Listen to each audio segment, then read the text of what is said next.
Thank you. It's a distinct privilege to be here. A few weeks ago, I saw a video on YouTube of Congresswoman Gabrielle Giffords at the early stages of her recovery from one of those awful bullets. This one entered her left hemisphere and knocked out her Broca's area, the speech center of her brain. And in this session, Gabby's working with a speech therapist, and she's struggling to produce some of the most basic words. And you can see her growing more and more devastated until she ultimately breaks down into sobbing tears, and she starts sobbing wordlessly into the arms of her therapist. And after a few moments, her therapist tries a new tack, and they start singing together. And Gabby starts to sing through her tears. And you can hear her clearly able to enunciate the words to a song that describe the way she feels. And she sings, in one descending scale, she sings, "Let it shine, let it shine, let it shine." And it's a very powerful and poignant reminder of how the beauty of music has the ability to speak where words fail. In this case, literally speak. Seeing this video of Gabby Giffords reminded me of the work of Dr. Gottfried Schlaug, one of the preeminent neuroscientists studying music and the brain at Harvard. And Schlaug is a proponent of a therapy called melodic intonation therapy, which has become very popular in music therapy now. Schlaug found that his stroke victims who were aphasic could not form sentences of 3 or 4 word sentences, but they could still sing the lyrics to a song, whether it was "Happy Birthday to You" or their favorite song by the Eagles or the Rolling Stones. And after 70 hours of intensive singing lessons, he found that the music was able to literally rewire the brains of his patients and create a homologous speech center in their right hemisphere to compensate for the left hemisphere's damage. When I was 17, I visited Dr. Schlaug's lab, and in one afternoon, he walked me through some of the leading research on music and the brain, how musicians had fundamentally different brain structure than non-musicians, how music and listening to music could just light up the entire brain from our prefrontal cortex all the way back to our cerebellum, how music was becoming a neuropsychiatric modality to help children with autism, to help people struggling with stress and anxiety and depression, how deeply Parkinsonian patients would find that their tremor and their gait would steady when they listened to music, and how late-stage Alzheimer's patients, whose dementia was so far progressed that they could no longer recognize their family, could still pick out a tune by Chopin at the piano that they had learned when they were children. But I had an ulterior motive of visiting Gottfried Schlaug, and it was this, that I was at a crossroads in my life, trying to choose between music and medicine. I had just completed my undergraduate, and I was working as a research assistant at the lab of Dennis Selko, studying Parkinson's disease at Harvard. And I had fallen in love with neuroscience. I wanted to become a surgeon. I wanted to become a doctor like Paul Farmer or Rick Hodes, these kind of fearless men who go into places like Haiti or Ethiopia and work with AIDS patients with multi-drug resistant tuberculosis or with children with disfiguring cancers. I wanted to become that kind of Red Cross doctor, that doctor without borders. On the other hand, I had played the violin my entire life. Music for me was more than a passion, it was obsession, it was oxygen. I was lucky enough to have studied at the Juilliard School in Manhattan and to have played my debut with Zubin Mehta and the Israeli Philharmonic Orchestra in Tel Aviv. And it turned out that Gottfried Schlaug had studied as an organist at the Vienna Conservatory, but had given up his love for music to pursue a career in medicine. And that afternoon I had to ask him, how was it for you making that decision?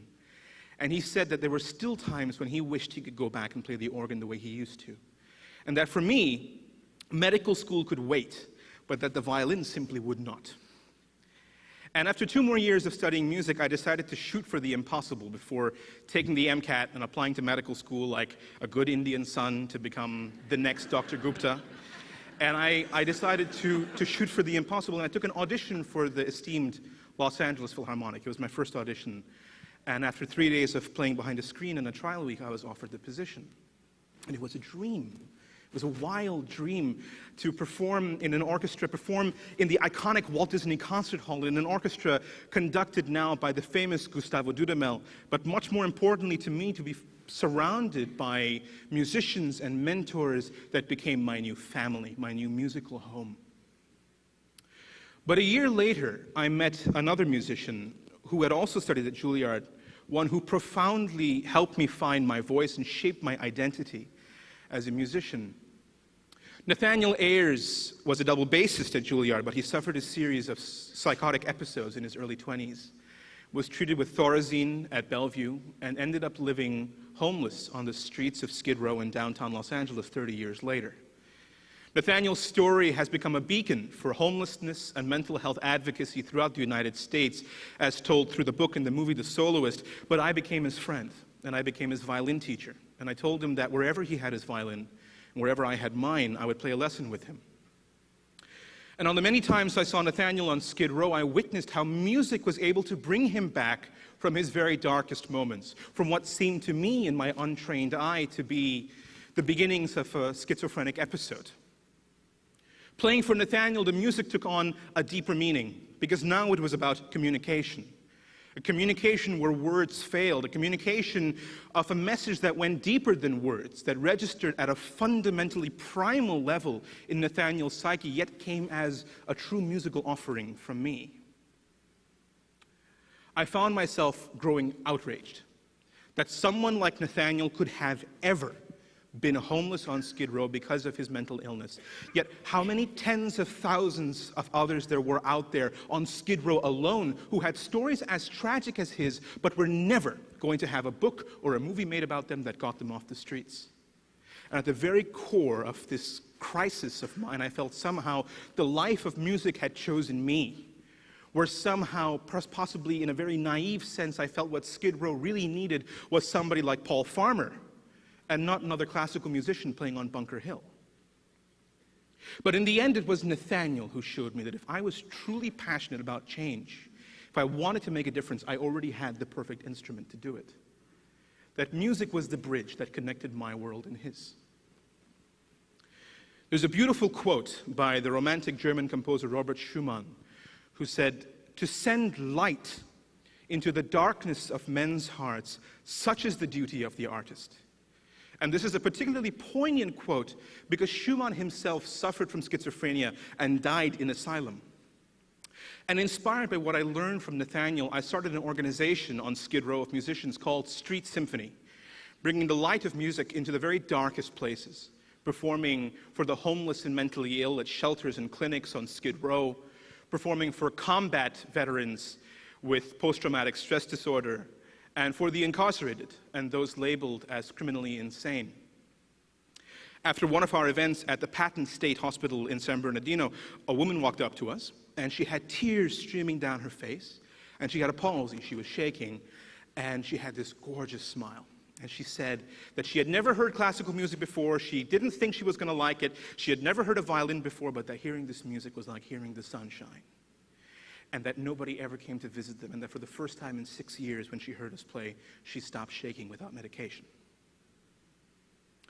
Suddenly what we're finding with these concerts, away from the stage, away from the footlights, out of the tuxedo tails, the musicians become the conduit for delivering the tremendous therapeutic benefits of music on the brain to an audience that would never have access to this room, would never have access to the kind of music that we make. Just as medicine serves to heal more than the building blocks of the body alone, the power and beauty of music transcends the E in the middle of our beloved acronym. Music transcends the aesthetic beauty alone. The synchrony of emotions that we experience when we hear an opera by Wagner or a symphony by Brahms or chamber music by Beethoven compels us to remember our shared common humanity. The deeply communal, connected consciousness, the empathic consciousness that neuropsychiatrist Ian McGilchrist says is hardwired into our brain's right hemisphere. And for those living in the most dehumanizing conditions of mental illness within homelessness and incarceration, the music and the beauty of music offers a chance for them to transcend the world around them, to remember that they still have the capacity to experience something beautiful and that humanity has not forgotten them. And the spark of that beauty, the spark of that humanity transforms into hope. And we know whether we choose the path of music or of medicine, that's the very first thing we must instill within our communities, within our audiences, if we want to inspire healing from within. I'd like to end with a quote by John Keats, the Romantic English poet, a very famous quote that I'm sure all of you know. Keats himself had also given up a career in medicine to pursue poetry, but he died when he was a year older than me. And Keats said, "Beauty is truth, and truth beauty. That is all you know on earth, and all ye need to know."